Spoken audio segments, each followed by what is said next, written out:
Hi, my name is Mary Ajoke Akonbi. Apparently today is Forgiveness Day, so I thought I'll reach out to you. Are you hurting or aching due to disappointment, betrayal, rejection in life generally or in relationships?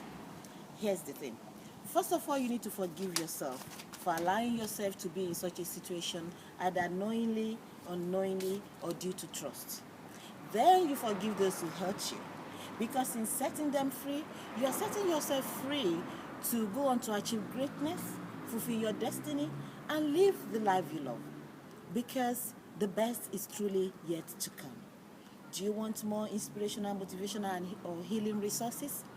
Follow me on Twitter at Glowing Future, Facebook Mary Ajoke Akonbi, or even join our close group Glow with Mary on Facebook.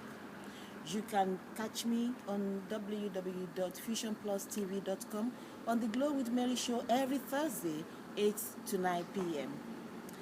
Have an awesome week and thank you.